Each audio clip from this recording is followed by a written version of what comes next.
Hey, this is Don from Padlock Technologies again with another video. This is going to be a continuation of the theory videos for inter-AS, MPLS, L3 VPNs. You can do L2 VPNs as well, but we're strictly going to stick with the MPLS L3 VPNs. Now, the last video that I did, we went over option A and option B. Today, we're going to go over option C and the least known option, which is option D, which is a combination of A and B. So we're at the blackboard here. We're going to first start out with option C. Now, option C does have a security issue with it. And most service providers probably won't do option C because of this issue. So let's get to the whiteboard here. You know, I like to do my titles. So we're going to do enter AS option C. All right.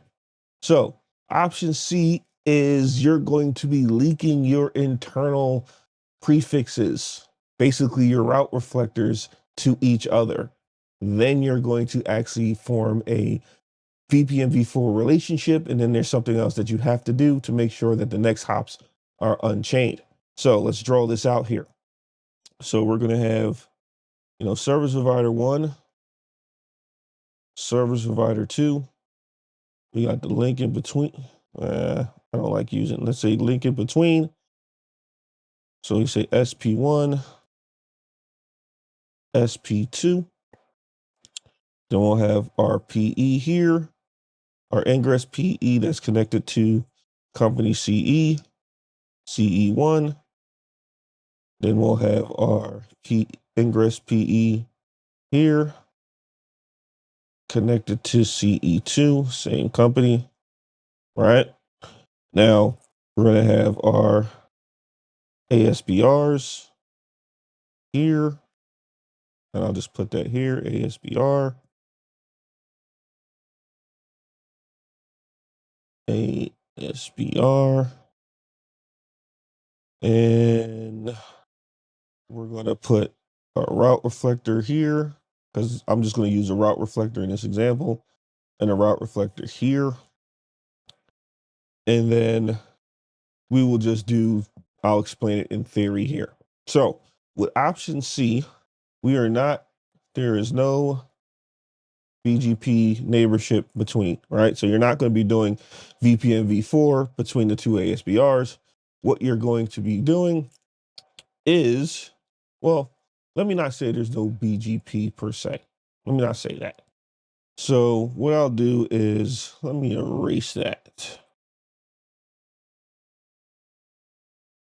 There is no, and I want to be very clear about this because I don't want somebody coming back and saying that there is no VPN v4 relationship here.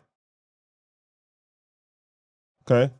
Or v6, just like in option B, you did the VPN v4 or VPN v6. That's not going to happen at the ASBRs. Now you're going to be doing normal BGP, IPv4, but you're going to be doing labels. So between the ASBRs, you're going to do send label.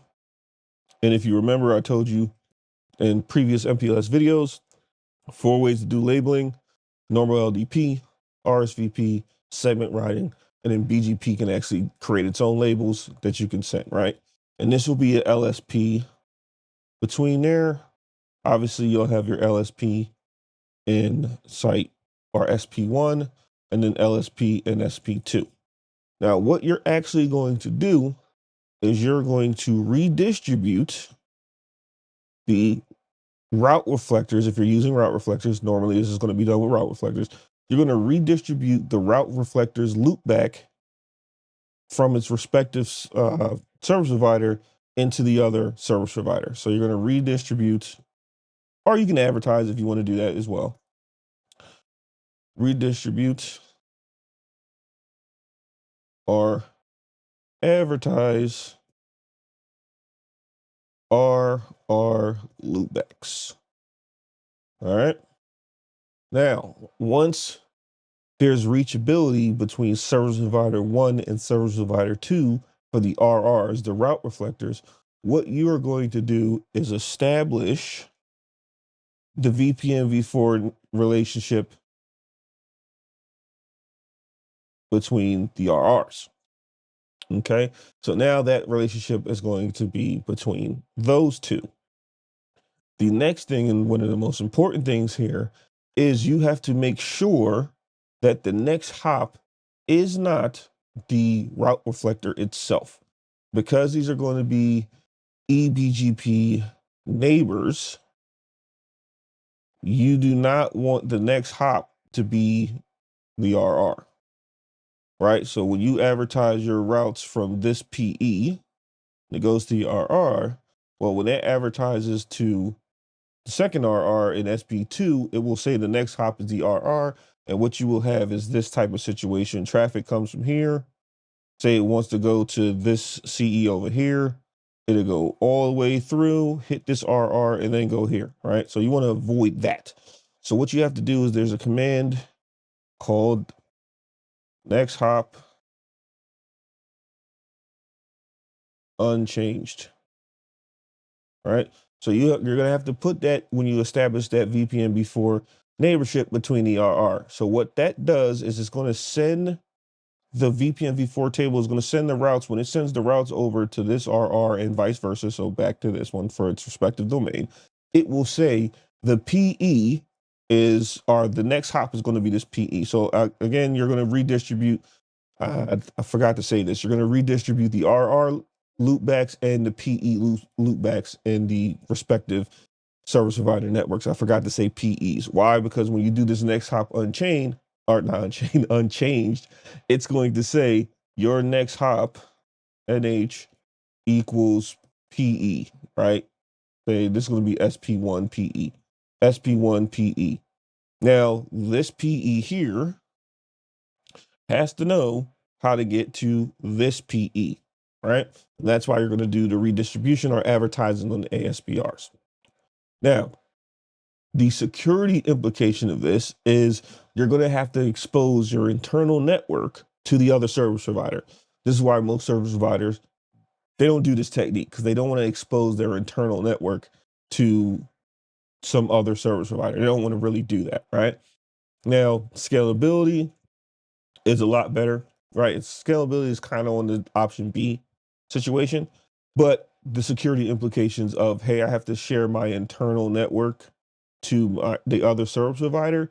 Most of the time when you propose option C, they really fight you on doing this because of that security. I don't need to advertise that, right? They're like, why should we advertise our external network to another partner?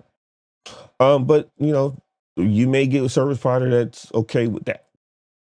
But now, remember, we have 3 different LSPs, so we're stitching the LSPs together.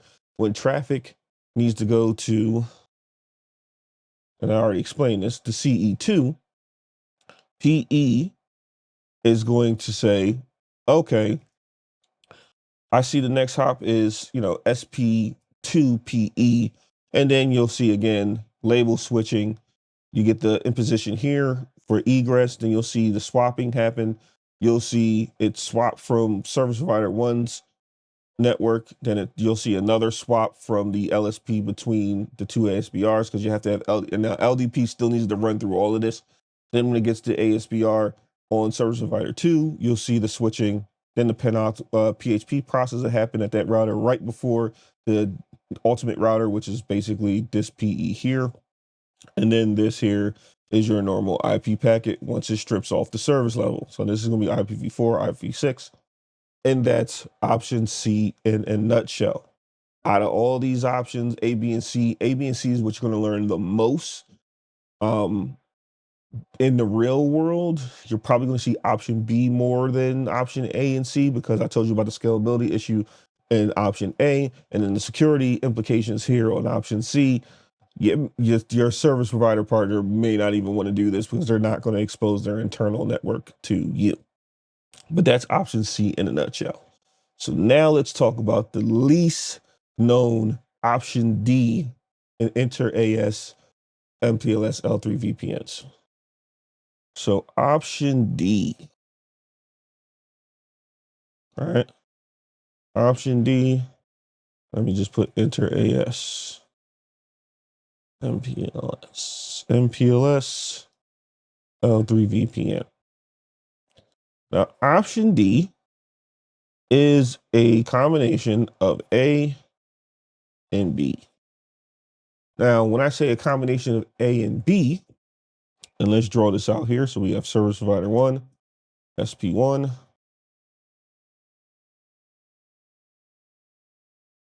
SP2, connection between PE, PE, PE on the other side. And we'll just do one here. And we'll have CE1, CE2. Now this is going to be MPLS LDP base. You're going to have your LDP here, your LSP here as well. I'll just say LSP here. And then you're going to have your MPLS LDP here. Now, when I say this is a combination of A and B, and this is actually known as inter AS hybrid. Okay. And that's the actual commands that you got to put in here, right? Because you're going to have to, in your BGP configuration, when you do the neighborship, you're going to have to say this is an inter AS hybrid to say it's going to use option D. And then under the VRF, you're going to have to do inter AS hybrid for the next hop. Now, that's the that's the BGP configurations. But the difference here is from a control plane perspective, the ASBRs here and here are going to be running the option B from a control plane perspective. So the control plane is still going to be like option B. So you're going to have VPN v4, R6 running here, right? So that's going to be the control plane. But from the data plane, it's going to use the option A functionality. So you will have VRFs over here, right? You'll have VRFs. We'll use yellow as another VRF, and then we'll use blue as another VRF, right? So you'll have VRFs from a data plane perspective, right? Now it gives you the flexibility from the control plane of option B with the security of option A. Now remember, the security is traffic separation, not encryption. Now, when you form your neighborship here, you're going to have to use, and I believe I said this before, inter AS hybrid, right, under the neighborship statement. Now, what does this do? From a control plane, it is going to show that the next hop is the PE here. So the ASBR. So it's going to show, hey, this ASBR is the next hop, right? From the control plane perspective. So if you do something like show IP BGP or show BGP IPv4 unicast, you will see next hop is the neighbor, right? But once you do the inter AS hybrid next hop command under the VRF, you're going to say, hey, the next is going to override what the control plane says, and then the data plane. So when you do your show IP route though, or your show IP route VRF, whatever, you're going to see the next hop as the next hop for the VRF neighbor. So it's not going to be the global address of the ASBR. It will be, let's say, for instance, let's say if this blue VRF was 192.168, I'm going to say 0 because I'm going to use a /31, conserve some IP space. And this is going to be 192.168, 1.1/31. But the ASBR addresses could be like, say this is 10.1.1031, and this GRT is 10.11131. From a control plane perspective, since we're sharing the routing table, the next hop when you look at the BGP table will say 10.1.1.1 is the next hop. But then when you do show IP route VRF, let's say blue is the VRF, it will say, hey, to get to CE2, you're actually going to go to 192.168.1.1/31, right? So you're overriding the control plane's next hop in the data plane. And this is where the confusion lies, because people will go to the ASPR and say, okay, show me the BGP table. Well, I see this is the next hop. But then when I look at the routing, it's actually going to the respective VRF's next hop. Well, that's what option D does. So it gives you the best of both worlds. It gives you the flexibility to have one control plane, have multiple control planes, but it also gives you the data plane security or traffic separation of option A. Now you still have the scalability problem though of option A, because every time you add a new customer in their own separate VRF, you're going to have to add the VRF to the ASBRs as well, so that you can actually transport that traffic from one service provider to the other service provider.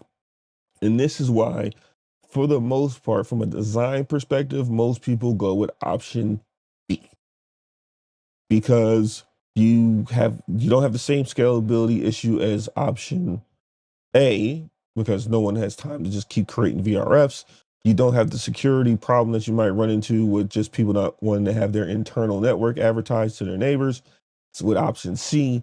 And then even though option D gives you the combination of, hey, scalability in terms of one control plane that you have to really worry about from a BGP VPN v4 routing table perspective, you still run into the scalability issue of option A, since you're using option A for data plane.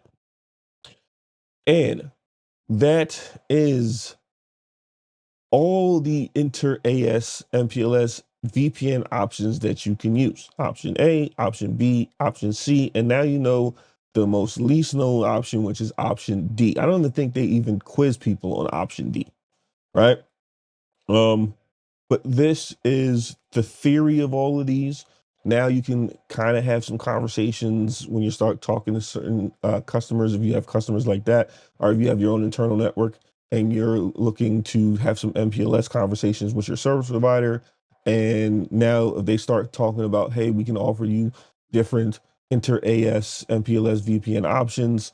Now you know at least what these options are, the benefits, the pros and the cons, and then you can make an informed decision about what option you want to use, even though theoretically, for the most part, it's out of your hand, right? Because you're not the service provider, they get to pick how they're going to intertwine your whole MPLS backend. But at least you'll be aware when they're having those conversations with you, what they're actually talking about. Now, if you are a company or an organization that wants to have this type of high level design, architectural design, and want to have those conversations, bring a third party in, another set of eyes to look at your infrastructure and kind of make some recommendations on what you should do. Because this is service provider stuff, but we can also do campus networking, data center networking, WAN optimization strategies and stuff like that. It's going to be a link in the description below. Hit the link. Let's have a discovery call. Let's see what you're trying to do with what you have, and then we can talk about how to get you to where you want to go. Now, that's going to be a bi-directional conversation, because unless you know why it's there, so we're going to have to work with you to figure out why it's there and how we can make it better. This is Don from Padlock Technologies. Don't forget to share, comment, like, and subscribe. Keep hitting me with those questions. I hope this video was informative. Thank you, and have a nice day.